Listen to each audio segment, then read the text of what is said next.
So Sagittarius. No, you did one more day now. Okay. Well remembered. Thank you. So all the cards are ready. We're just gonna center ourselves.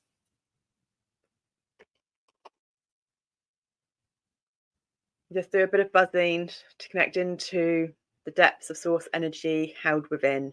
Feel free to buzz and hum and subtly shake and do the same. Maybe just take a few long, slow, deep inhalations and exhalations first.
Bruh. Okay. Thank you, elemental force of fire, for welcoming us in to experience and perceive through your lenses of perception. We are now going to open up the valve to let the air in, to fuel the fire and the passion. The fire and the passion, the solar plexus, the fire energies. And the passion led by the heart, the air elemental. The heart chakra, number 4, fourth chakra, is air, and air fuels the fire. Yellow, the solar plexus. So what is the Liffruma card yet? Tito Momo! I love you, my lovelies. I love my little ones when they get excited. Yeah, they haven't had this card yet, so they're very happy.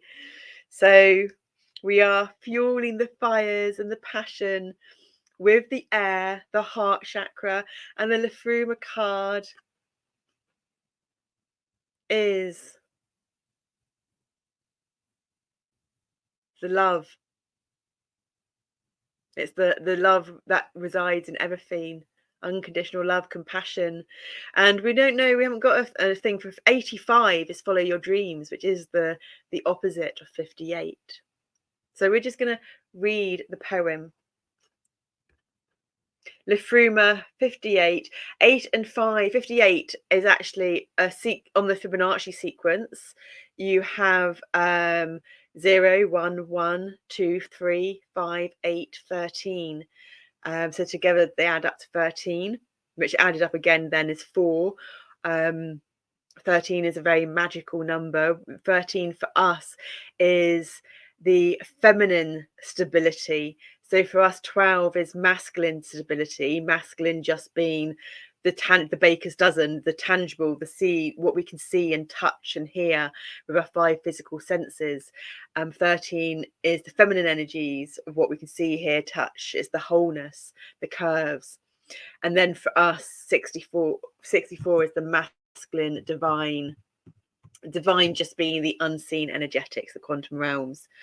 Liffruma, and it's Alvin light, and benefic. We always put a bit of a French thing on there, don't we? So here's the poem. so that you can see it and we can see it. The elven ring is the singing of love. This sound resounds from high above everything and hums below a long, slow ground bass flow.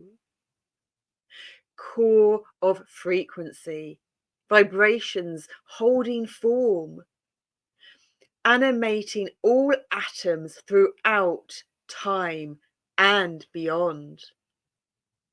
Bask in the bliss, but know this: you are a voice. You are a voice in that elven light. You are here. You are here, alive and there, holding tones for all and everything. We are all one in Liffruma. So the magical Liffruma card. And that's what we do. We connect. Source energy for us is vibration. And the vibration happens first in the darkness. One says that you need light to grow. But what's more important than sunlight is water. And you actually don't need light to grow. There's animals in deep, deep, deep in this ocean and the sea where there is no light. So one can have life where there is water and no light. So the most important thing for growth is water, not light, not sunlight. Although different species start developing with the light, and if we're going to be literal in our garden, then yes, you need light. But the initial starting off of the roots growing and mushrooms and fungi, they don't need light. So to say that we need light to grow, again, isn't an impeccability of language. It's limiting. And this is what we want to become, impeccable with our language. And we watch us back and it's like, whoa, but we're getting there. The more we watch ourselves back, the more we will become impeccable. So what do we say about opening the valve and letting in the air to fuel the fire? The opening of this reading, the opening of the fire energies. Fire is passion, creativity, breath, breathing. We commute because our words get confused and back to front and upside down, and we'll say can't instead of can, or can instead of can't. It got confusing. So we communicate with spirit through humming and buzzing and frequency, and sometimes that humming and buzzing and frequency needs to purge and be primal, not pleasant sounds to rid the trauma, to clear the trauma, to discombobulate the trauma frequencies so that they dissipate, so our channels and our tubes can become clear and free flowing, to let the air in, just like the fire. And the more we're able to do that, our senses of perception aren't distorted. We are the illusions, the false narrative, the inner critique, the inner trolls. They're not so loud. The noises aren't there. And if you are someone that's had trauma from early years, the body doesn't like to get still, and meditation can actually be quite harmful. But we can do open-eyed meditations if we're going to do a still meditations, like at a candle flame, to keep ourselves in the external reality, or we can do passive active meditations like walking backwards or gentle walking forwards, or some kind of subtle movement, restorative yoga, or more active meditation. So it's quite a spectrum. You can go really active meditations where you're connecting into things where you're actually cycling or running, that if you're really not able to get still. But if you don't have the physical health or the body, then that's not an option. But the options there, and you've got drawing, writing, humming, singing, sounding, mantras, visual meditations that you can watch online. You can look out your window at the rain on the leaves, or the sun or the wind blowing the leaves. And fire, we're talking about fire, the candles, or an actual fire, or you can put a fire up on the screen that you're watching. I swear this is starting to happen quicker. But then, okay, we swear it's starting to happen more often and quicker. There's a distortion in the sense of perception of time, or no, is there a distortion in time? Maybe not a distortion in time, but one's concept, one's experience of time changes depending on what activities we're doing, what habitual behaviors are. A day can go really quickly, or it can take ages to go, depending. One says that time flies when one's having fun, and then it doesn't when one's not having fun. But actually, for us, time's a very abstract context. What's yesterday to one of us could actually be a couple of weeks, couple of months, couple of years longer ago. So time is an interesting concept, and fire and a candle burning down actually can show time. As a candle burns down and gets smaller, more time has passed. And so we don't necessarily need to create a story or a narrative. We're not the best at that with our words, but we don't want to spoon feed people. We don't want people to get caught in that victim consciousness. When we always create these narratives and make someone feel special, it's good to make someone feel, well, how do we do this so the information doesn't get received? Well, no, we're going to release. Thank you, Steph. We're going to release how it gets received and just do our best. But when we're in victim consciousness, we want to be center of attention. We want to be made to feel special. We didn't get made to feel special, but at the same time, then we can get spoon fed. We're relying on other people. We want to teach people how to stand on their own 2 feet, we want to teach people not what to think, but teach them and show them how to maybe start thinking for themselves to become their authentic fat self.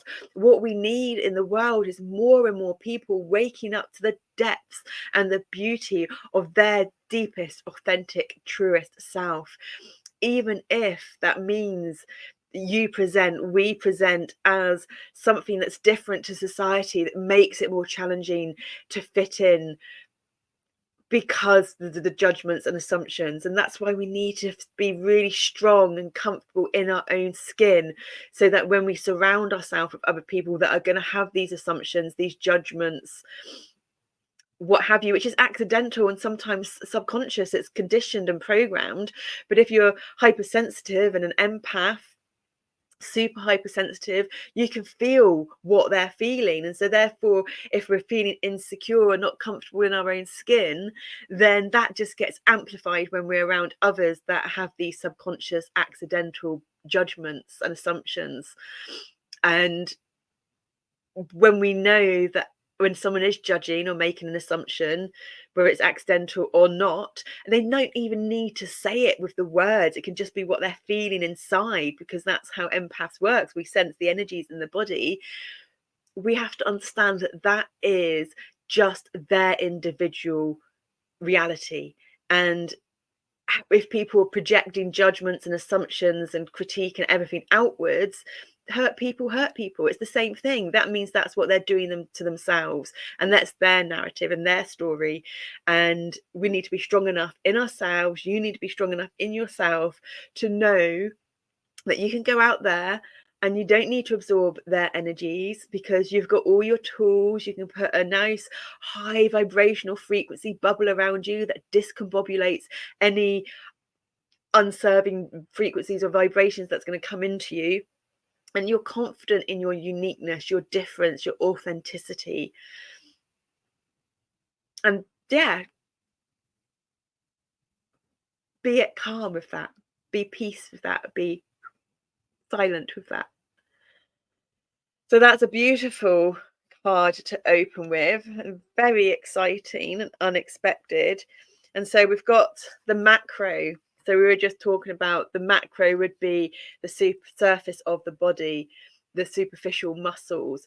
And if we don't go deep within knowing ourselves and who we are, we can get stuck on the superficial muscles, the outside of the body. And that's when people can be superficial. They can be a bit fake. They can come across a bit whatever, because they don't really know who they are, because they haven't done the explorative self-awareness journey to discover who they are.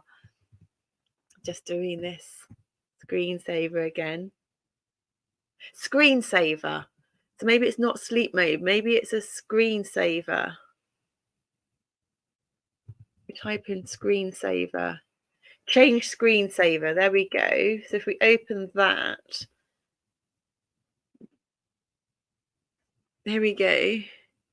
Oh no, there is no screensaver. Well, what's that keeps popping up?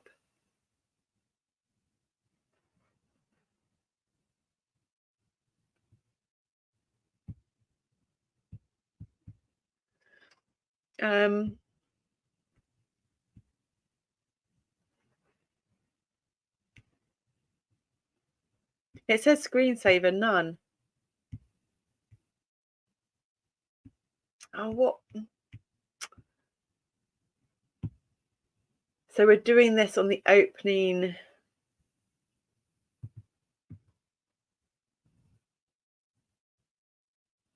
Change when the PC sleeps when plugged in. Yes, that might be it.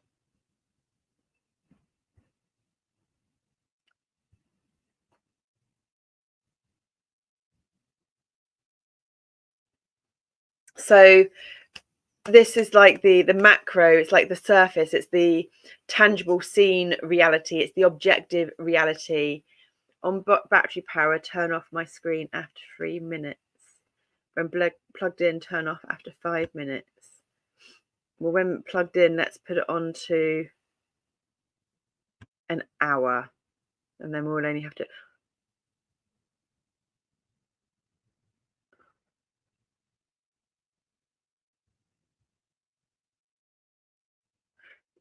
Okay, there we go. Let's see if that works. So we've just done that on the opening valve, letting the air in with the fire. Feels like we've succeeded. So let's see if we have succeeded. So what does that, what message does that hold? What symbolic meaning does that hold?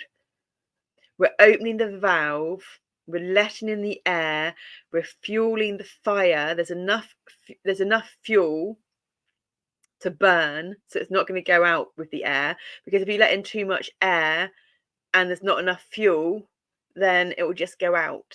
But there's enough fuel, we're letting in the air, so it's really burning.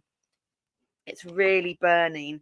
And we just managed to succeed in, well, hopefully time will tell. There's the time. Time will tell, because we won't have to put our hand up again to type in our password and stop the green matrix coming up.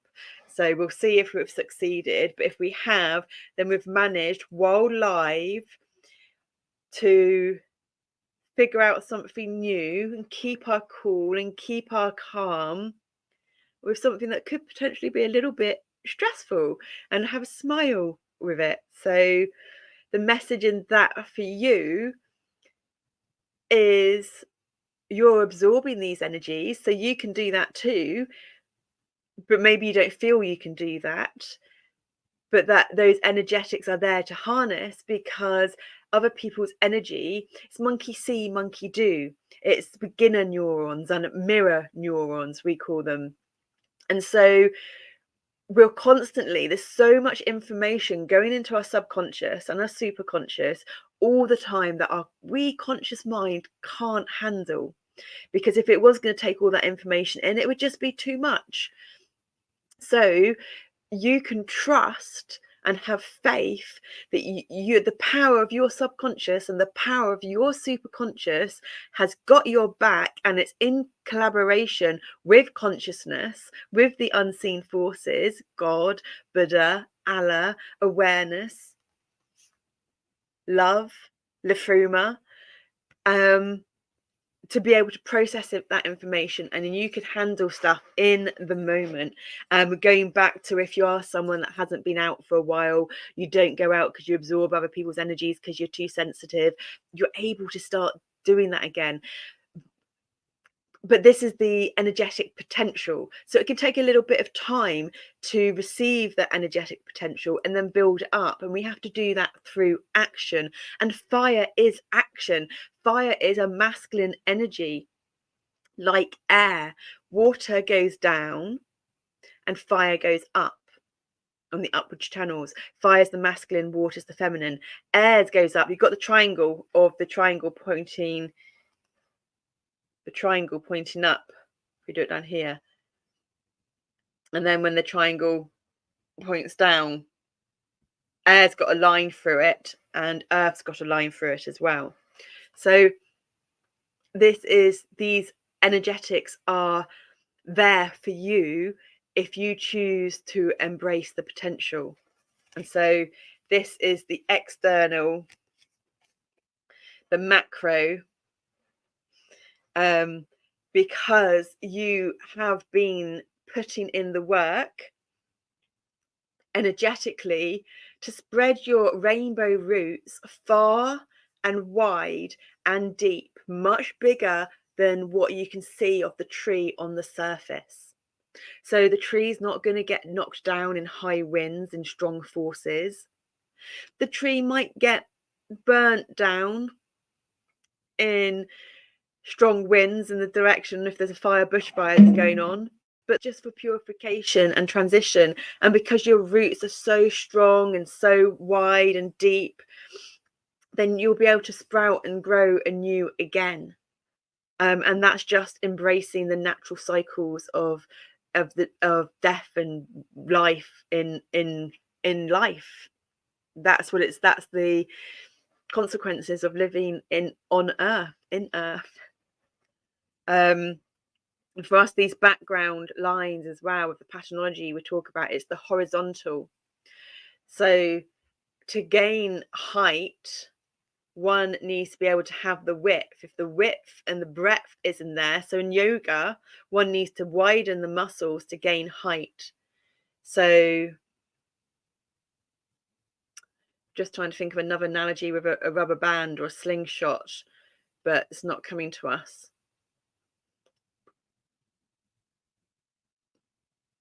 So yeah, there we go. So that's the unconditional love is spreading far and wide beneath the surface, within the unseen, within the underworld, out there. This is then what other people get infected by, and they might not be comfortable with it. People aren't comfortable with being around other people that are open and deep because they don't know themselves. If they don't know themselves, they don't want to be around people that open them up more because they don't know where that's going to take them. But that's not for us to take personally. When we're taking it personally, we're in the immature emotional states. Hence why we don't want to spoon feed you. We want to teach you how to think, not what to think, and what questions to ask yourself, because you only know what baseline you're starting at, and that could be completely different. So not the same things are going to apply. So we're going to go from the macro down into the micro, and then we'll go into the in-between. So isn't that interesting that we were just talking about the bushfires, and you might get knocked down from bushfires that were fueled by the winds in the air, but you haven't got knocked down, but you have had the fire from the sky, the electricity from the sky, the lightning come and break the top two parts off of the tree. But that's okay, because you still got your bottom half, and you can still then produce new growth for your top half. And so the top half maybe is relating to the brain, the neurological pathways, the habitual patterns in our brain mind of the critique that's not talking, of those narratives that say the same things. It's like, let's not work in a narrative and words anymore. Let's work in telling a story through our body. What does our body want to say to us? What does our body do when it feels this music go through it? What does our body do when it feels this emotion go through it? Oh yeah, no, that's not nice, that's not pleasant, like what's going on for us today. Apprehension, anxious, not wanting to do this live, just wanting to stay comfortable, when really a lot of it is probably just willful resistance, because at the end of the day, a habitual familiar pattern doesn't want to change. Change causes discomfort, upheaval. It makes the clear water go a bit muddy and confusion and stir up the silt, but then it can just settle again and we can change and just do a little bit at a time. Even if we don't really know what we're doing, we can just do this and play work until we do know what we're doing, because that's a big thing that's going around for us at the moment, is that we don't seem to, we do kind of know what our dream and our passion is and what we want, but we don't know how to get there. But then apparently we're not meant to know how to get there. And so we're putting the time and the effort in to work, even if it's play work or not, even if no one else comes to watch it or not, which is challenging, because when you're producing something and no one's coming to watch it and they're not interacting with it, it's like, well, what's the point? And the point is because we're getting something out of it. And people make out that, oh, we're doing this for you. No one does anything solely for the other. They're always doing it for themselves as well. And we want to be honest with that. We're doing this for us and the other. But we are more important because we're the one that's got to produce it. And if we're going to get tired or drained or ill, it's not going to work. And so we live in a consumerist world as well, where people are selling and lying and all kinds of things. So we really need to get to know ourselves, look after ourselves, and learn to trust ourselves and trust our body, because that's always going to tell us, maybe not the truth, because the truth doesn't really work. That's always going to tell us about ourselves in that moment of whether we're in an environment or a situation that's beneficial to us or not. And we have to just learn and grow from that. So this will be chopping off the old neurons, the unserving narratives and speech that we tell ourselves, and the critique. And for us, it's not, we hear people talking about the voices in the head. It's not about, for us, it's not the voices, it's the personalities. It's manifested into physical form. It's not just thought form. It actually manifested into the physical wiring of the body and split the body off into these personalities. But everyone's got that to some extent, even if it is just the thoughts. And so we can't always control our thoughts, but start being friendly with your thoughts. Speak to them as a friend. Go, well, why do we think that? And just be compassionate with yourself. Talk to yourself as you would a baby, or just your best friend. Speak to yourself so compassionately and lovingly, like it was a baby or an animal, your best friend. Because we can't always control our thoughts and what's going on. So yeah, turned it over before saying what it was. So these are the in-betweens. So you've got your micro, your subjective, your macro, the objective, that's connecting you into the external reality.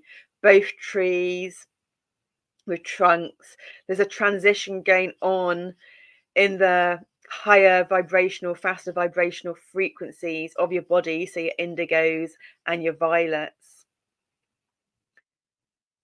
which you're not going to get upheaved because you've got a strong root system going out on your peripheral, the outside.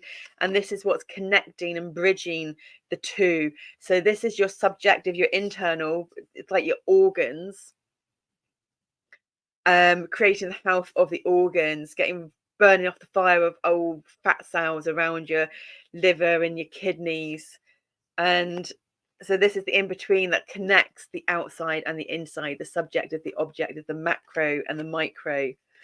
Oh my word! These are amazing, absolutely incredible, amazing opening energies for the fire elemental. We've got judgment, which we were just talking about, other people's judgment, perceived judgments. It's number 20, number 2. Or if you might, plus or minus 2, or 0, the feminine, the whole. But look, you've flown out of the crowds, you've flown out of all the crowds and the darkness. You're really up high, you're soaring, you're shining, because you know how to use all of the elemental forces together. And in this moment in time, you're using the fire forces, the orange and the yellow, or the yellow going out to the orange. So you're actually embracing yellow of the solar plexus and the fire with some of your sacral, second chakra, orange, your emotional body, because you are changing your emotional body. You're changing your thought patterns, and how we change our thought patterns and our brain stuff is through our gut biome, the bacteria in our gut biome. So the electro, from our understanding, from one direction, what we eat affects our moods and our emotions. An emotion or feelings, the subjective, emotions, the objective, a feelings, the subjective, can be a fleeting, momentary state, or it can be prolonged. If a feeling or emotional state gets prolonged, it can turn into a character trait. If that gets really prolonged, it can turn into a personality. And so we've been diversifying and developing and feeding our gut biome health with the bacteria as a primary focus, so that the electrochemical energy then is of its purest form, that goes through the circulatory system or the lymphatic system, the lymph system, the respiratory system, whatever the systems are, to take the electrochemical energy up the brain, which then transforms into electromagnetic energy, which then sends the electrical impulses down the nervous system to tell the body what to do and to function. So what we call, what one conventionally known as muscle memory, is actually not muscle memory to do with the muscles, it's to do with the neurological pathways, the firing of the neurons in the brain. So we're firing new neurons, and we're doing it regularly to create a new healthy habitual pattern, just like us coming on here live. Having the tops, the faster vibrations put away off up the crown chakra edge, so that space can be created while we're grounded in strong in our root system on the external, the peripheral. So the peripheral, the external, is anchoring in our subjective while it happens. The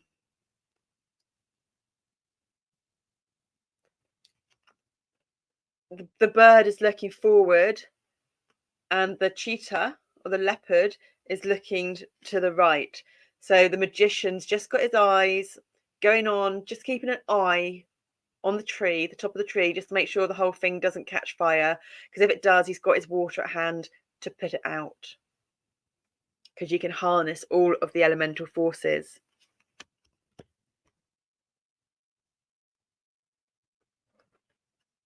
And the oracle is crow.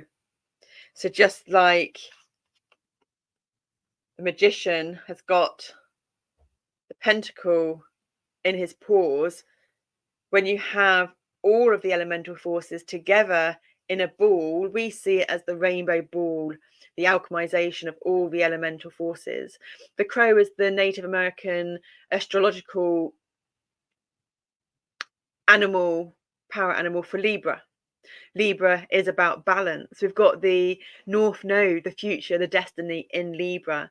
So the future and the destiny for the fire elemental, which we all have, but we're then going to split it into the astro parts of Sagittarius, Leo and Aries, which we all have in our charts again. So we're not reading for individuals, we're reading for everyone that holds these energetics, that they can then choose to go down these portals or these gateways if not.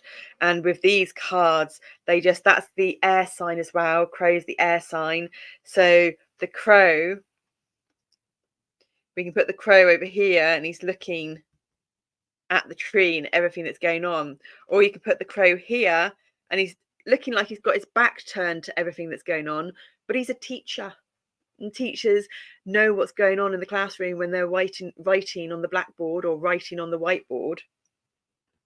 So they're absolutely incredibly magical cards for the opening valve of the fire elemental forces. And we thank you so much.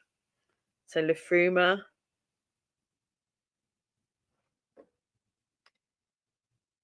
we're just wondering if Liffruma can go elsewhere. But Liffruma's just going to go there for now.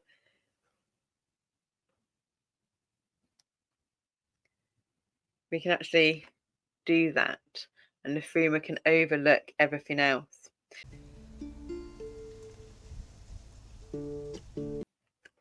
Hi, Aries. How are you? How are you? Maybe not to be so bold and outgoing, and just to not take a step back and think, but take a step back and breathe and be and allow, so that the natural energies of momentum can flow when they're meant to. And what we were saying about the I am, it's like there's the spiritual concept of I am. When you reach the state of I am, I think it's referred to like the self-realization and etc. But for us that doesn't work, because for an emotionally unaware, not in a, and this isn't meant to be derogatory or condescending or patronizing or anything, but this is what we notice within our little uns, in us, is there's when we're new at something and we don't know it very well, and if we don't, not very good with the words or the language or other things, then the I is where there's a sense of self. It's I, it's me, it's all about me, I'm the main character of my story. Whereas if we're attempting to connect to the unseen energetics, to God, to Allah, to the unconditional love, to awareness, then we need to understand the symbiotic relationship that goes on in our microcosm and the macrocosm. So for us, it's a we. So there's no need to be fearful, because we're working under the energetics of Liffruma in this. But we do have to be consciously awake and aware of things, because otherwise it can be a lot and it can be too much for our conscious mind. So we need to know we thy earthly power, but we need to know thyself. We need to know ourselves to know if we'll be ready for such a thing or not. So your wild unknown macro, Temperance 14. And we'd say that if you did choose to go down that path into the esoteric secrets and knowledge, that you're very balanced in your fire energies. You've got your water, you've got the alchemization between water and fire. That we've been looking at the patterns in the background. In the background, these patterns are arrows pointing downwards, so that you're grounded. You've got the gravitational pull with earth, you're grounded. So if you want to experience some higher, faster vibrational frequencies of unseen energetics that are going to present themselves in certain dimensions as like ghosts or guides, or spirits as such, then that option's available to you. And you'll feel, I don't want like this word, but you'll feel safe with it. If it's something you've been questioning and wanting to do but not too sure, then the energies are pointing in a very balanced, harmonic way that you'll just is it a crane? The crane will just take you with its wings and give you a cuddle, and the feathers will feel soft, and you'll just feel really comforted.